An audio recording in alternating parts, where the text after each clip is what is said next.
What's up, everybody? You're back with the Chosen Con. And today in the studio, we actually have somebody that's been with us since the beginning. We have Mr. Tauheed Fahim.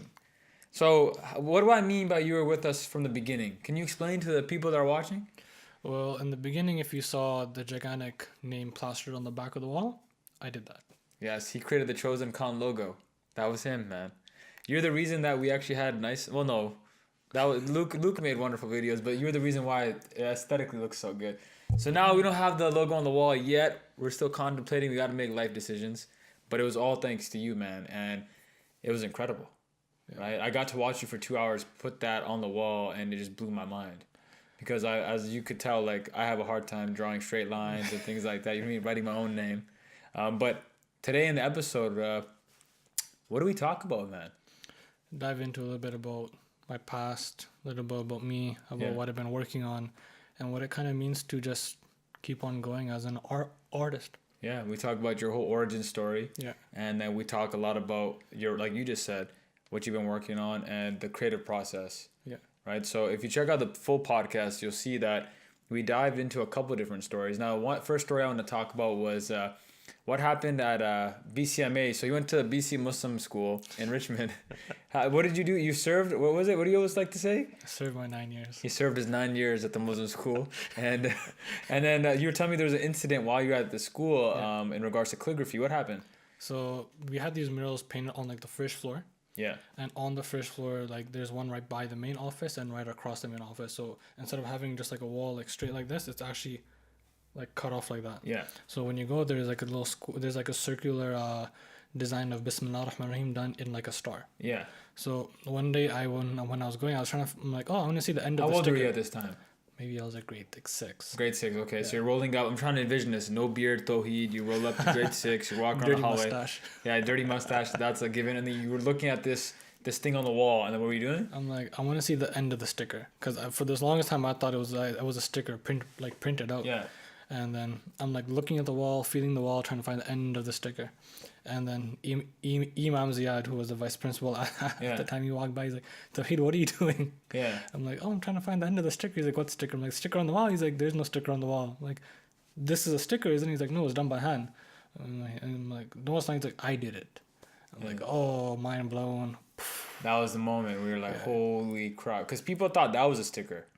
Like they thought it was like hand done, yeah. Yeah, people thought when we had the Chosen Con logo that was a sticker too. No, exactly. So see, it's not just me. No, everyone. Even when I looked at it, I'm like, dude, this guy just plastered a sticker on it. And that's what it looks like. Cause it's done so well. Yeah. Right. So that was one moment where calligraphy started to really come in. Yeah. And then what happened after that, man? You were telling me about a moment when you graduated high school and you were doing construction.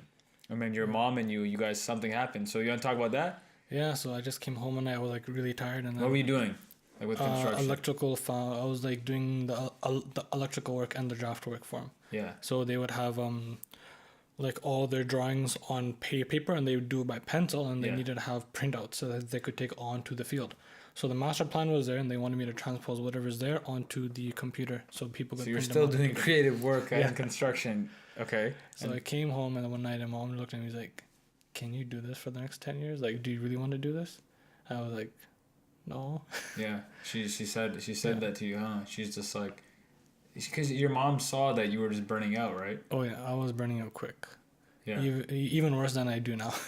But that was also like now you're following your heart. Yeah. So even the burnout ain't that bad. You gave me an analogy actually. You gave me a really cool analogy in the podcast. What happens when you fall down? Give me that one again, man. Life is gonna beat you down to the ground, and you're gonna see your blood on the floor, and it's gonna beat your face right into your blood, and that blood is all your passion and your drive, and that is the only thing that's gonna pick you back up. Mm-hmm. And if you're driven by money and that sort of stuff, it's only gonna take you so far because people are materialistic to an extent. Yeah. But that blood that you're gonna see, your passion, your drive, is what's gonna make you get back up and keep on going. Yeah, that's the key. And if you don't, you're just gonna bleed out and just watch everything fade away. It's very powerful. Yeah, when you said that to me, that really shook me to my core, man. Like, that's powerful. Mm-hmm. And the last thing that I wanted to talk about, so as you can tell, we have these wonderful books right here. So they're called Gray Lines. Yeah. And you've been working on this for how long? 3 years. And why did you create this book? I wanted to give an opportunity to the people who wanted to get into the art and have something that was a bridge between actual discipline calligraphy and just like the stepping stones. Yeah. Because actual calligraphy is really disciplined. Each script has its own font and has its own scaling. Like everything is scaled. Yeah. Like your alif has to be 5 nuqtas like long, or has to be like depending on the script, and everything that I found was just that. It wasn't like the in between. So that's when I'm like, okay, kids in grade 5 aren't going to care about how big the alif is or whatever. They just want to make it look nice. And just kind of get into it. So the only thing they know how to they know how to do is stay in the gray. Stay in the gray lines. So coloring things in. pretty much. I suck at writing my name, and my handwriting is garbage. But actually, no, I'm not even good at staying in the lines. What am I saying? Hold up, never mind. I don't even know where I was going with that one.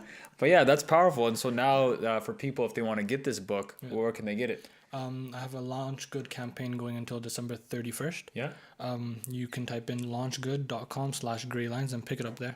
We're gonna have that all below, and then you're also going around, and you're gonna be doing a lot of. What are you doing? You're doing live demonstrations. I'm doing live demos and a couple workshops, and I'll be at the Reviving the Islamic Spirit in Toronto. And last thing to end off quickly, if you ever are in the doghouse, if your spouse is ever mad at you, right? What Tauheed can do is, for a nominal fee, what can you do? What is it? You can tell me the story. There's a guy that you know. He got in trouble. He got in trouble with this girl. Which will happen. It will happen. Yes. I'm not gonna tell you what happened. You don't gotta tell me. But he did something real stupid. Which is what us as men we do tend to do. Naturally. Yes. It's in our DNA. What he did was he ended up calling me up, getting me to do something for him on the wall. Yeah. And I said, bro, you live really far away. I'm not gonna go all the way there and rush a job and then rush back. Yeah. So we ended up making a gigantic sign for him. Yeah. And we made a stand for him to put the canvas in. Yeah. And he stuck it at the side of the road, so when his girlfriend was gonna drive to work, she would see it. That's the most romantic thing ever. That's it. There you go. Now you know. If you've ever messed up big time, hit up my boy Tauheed. She'll talk to you in 24 hours. Not guaranteed. We can't guarantee that. We're going to be liable then. But again, thank you all for tuning in. Check out Tauheed. Hit him on Instagram. We're going to have all the links below. And let us know what you think. It's time for us to... well, actually, no, I don't want to even say it's time for us to get into the gray lines. But it's time for us to... I don't even know. What is it time for us to do, man? To draw in between the gray lines. Just fill in the gray. Okay, there we go. He's way smoother than I am. Fill in the gray. Peace. Thank you for watching our videos. Your support really means a lot to us. Check out our podcast and honestly check out the other conversations we've been having as well.